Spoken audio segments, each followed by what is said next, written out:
Magandang araw po sa inyo, itong guided at pasensya na po sa mga nakaraang buwan na hindi tayo nakapag-upload ng mga video dahil medyo marami pong kabisihan nangyari ng mga nakaraang buwan. At ngayon, ako ulit ay nagbabalik para makapagbasa ulit sa inyo ng inyong mga kapalaran para sa buwan na ito. Ang reading natin ngayon ay para sa buwan ng November. Happy birthday, Scorpio. Sila yung mga pinanganak ng October 23 until November 21. So, celebrating pa rin ang kanilang birthday. At maging maganda sana ang iyong kapalaran ngayong papasok ng November. And matatapos na yung ating taon.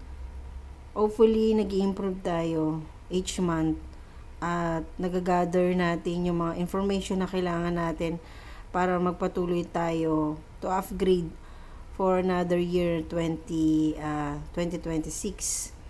So, ang ating tayo ngayon, pick up one card of an angel and 4 card spread lang tayo. At isang card for your parang reflection siya noong mga nakaraang buwan hanggang umapak sa inyong birthday.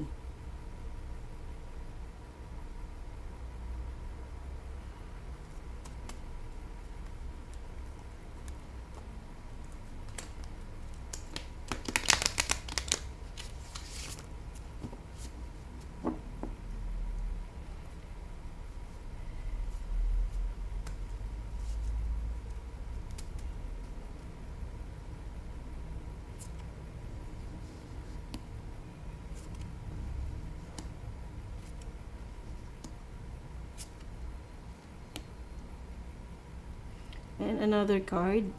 So, parang balik tanaw tayo sa mga nakaraang buwan, lalo na itong October. Kung ano yung mga ganap mo at kung paano papasok yung bagong another chapter na ipagpapatuloy mo ngayong November. And then, pick tayo ng one card. An angel message para sa'yo para ngayong buwan ng November.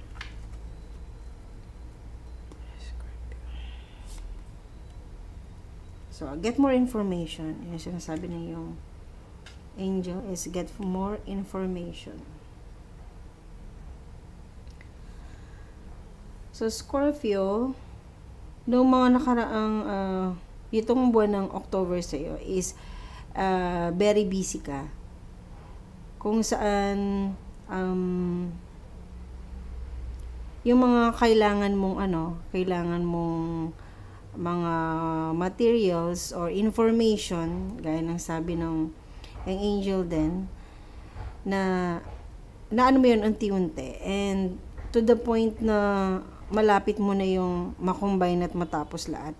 Possible ito kung sa iyong career, maaari nag-a-apply ka noong October at ngayong November makuha mo na yung o matatanggap mo na yung yung resulta o judgment sa iyo ng mga pinaghirapan mo.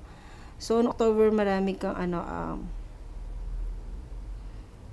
buuin mga pangarap mo na gusto mo muna ngayon parang step by step ka mangyayari. And syempre to the help of the Lord, na lagi ka nagpe-pray at nagpapasalamat, humihingi sa Kanya ng mga sign na hinihingi mo at binibigay naman sa inyo unti-unti. At nakikita mo naman yun nung nakaraang October na kusang dumarating yung mga na yun, yung mga informasyon na yun o yung mga sign na yun na minsan nagugulat ka na lang na napakadaling dumating na before dati na medyo hirap ka na parang left out ka, pero last October medyo mahirap ang situation but unti-unti nabubuo mo yung mga pangarap na yon. At kung meron kang pinaglalaanan na isang tao at meron kang plano para sa kanya. So, nakuha mo yung mga information na yan para yung ibibigay mo na surprise dun sa tao na yon. At isa din na nakikita ko is yung meron kang isang tinutulungan din na tao kung saan kung sa'yo siya kumukuha ng lakas at natutulungan mo siya in a way na lagi kang nandyan sa tabi niya at hindi mo siya pinabayaan talaga. And dahil doon, bibigyan ka ng regalo ng Panginoon kung saan ikaw naman, sa sarili mo naman, is yung mga hinahanap mo or gusto mo mangyari sa buhay, is magpapatuloy yon na makikita mo at magde-develop yon this November. So, ang pinaka-overall lang naman ng yung ng November is about group of people. Para isang organization or company or grupo kayo na isa yung hadikain ninyo. Kung natanggap ka sa trabaho, possible ito, napakagandang sa'yo ngayon itong November na to. Kung saan parang nakaspread ka ng wings mo, free to follow your intuition, tapos hindi ka masyadong i-neglect ng ibang tao, so ma-appreciate nila yung mga bagay na ginagawa mo. And in isang klase din siya ng gathering ngayong November, kung saan magkakaroon kayo ng occasion. Possible isang celebration for you or sa isang tao. Nakikita ko ngayon November. And maganda, masaya, isang kasiyahan, isang party. And kung sa trabaho naman, getting to know each other na tipong walang plastikan ako nakikita. At totoo yung mga tao na makikita mo this time. So, unexpected, yung help mo sa ibang tao. So parang nakita ko ngayon more on naka-focus ka sa ibang tao, kung saan yung pagtulong mo sa kanila o yung care mo sa kanila is totally binibigay mo yung 100%. And unexpected naman na ngayong November is wala ka nang masyadong mga ganong taong kailangan mong tulungan kasi parang nagawa mo na eh. So, nakikita mo na yung progress na tinutulungan na din nila yung sarili nila at nagpapasalamat ka naman na yung tulong na ibigay mo hindi naging worth it naman at hindi nila pinabayaan yun. And ang difficulties mo lang siguro ngayong November is yung finding your tinatawag nilang inner peace, ganon. So medyo nababother kasi stress ka lagi sa mga result na pwedeng mangyari sa iyo this November dahil nga nakaplano ka at gumawa ka ng mga list mo na mga dapat mong gawin ngayong November at nagkakaroon ka ng konting anxiety na baka hindi mangyari, hindi mag-work.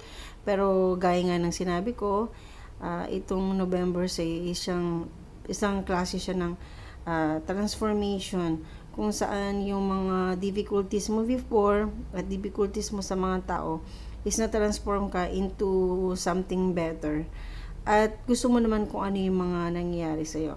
O sinabi din sa'yo ng yung angel na get more information. So, this November, gather mo pa rin yung mga information na mga kailangan mong gawin para at least yung mga goal mo o sinulat mo mga plano is unti-unti yun, step by step. At kapag halimbawa nagkakaroon to ng mga pending, siguro wag mo sigurong panghinayangan na hindi yun dumating o hindi yun nag-approve sa iyo kasi possible hindi yun siguro yung para sa iyo or hindi yun dun yung path na gustong mangyari sa iyo ng nasa taas. And ano ba ang kailangan nating pasalamatan ngayong November ayon sa iyong angels. So, sinong angel kaya ang kailangan mong pasalamatan ngayon? At na siya yung kailangan lagi mong hinihingi ng tulong ngayong November. So, unconditional love, Divine Mother. Thank you, Divine Mother, for helping me to give me and receive the love I deserve. So, ngayon yung pinaka kailangan mong hingihan ng dasal ngayon. Hindi lang siya anghel mo o anghel siya actually ng lahat. Kung saan ako very devoted kasi ako kay Virgin Mary. So, sa kanya ka at yung pagmamahal mo sa ibang tao, siguro yung magbibigay sa iyo ng magandang mga opportunity ngayong November at magbibigay sa iyo ng mga information na kailangan mo. Kasi very loving ka pagdating sa iyong family. And mararamdaman nila yon. At yun nga, gaya na sinabi ko, kung may kita man dito si Virgin Mary, meron siya ditong 5-star. So, anything na you want to wish for is mag-pray ka kay Virgin Mary. Kung marunong ka mag-grocery ka bago ka matulog. So, pagpasalamat mo lang yung mga nangyayari sa'yo ngayon at good luck sa December. So, medyo magaan yung nararamdaman ko sa'yo, Scorpio, for this November. Wala naman akong nakikitang baga low-key ka lang So, go with the flow, and then kahit na sabihin natin go with the flow, gumagawa ka pa rin ng mga paraan for you to improve yourself at mas mag-improve ka pa sa mga susunod na buwan at sa susunod na taon at mamimit mo na yung sabihin natin gusto mong mangyari.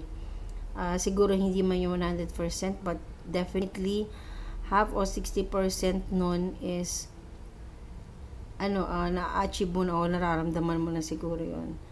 And for now, yun lang ang aking nakita sa yung reading, Scorpio. Maraming salamat sa iyong pakikinig at panonood. And please, comment ka kung ano man ang iyong gusto pang itanong. At kung mabasa kang iyong comment, ay maaring kung sagutin yon sa tulong din ng card. Maraming salamat sa iyo and happy birthday sa iyo. Yun ang gift na pwede kong ibigay sa iyo kung magko-comment ka.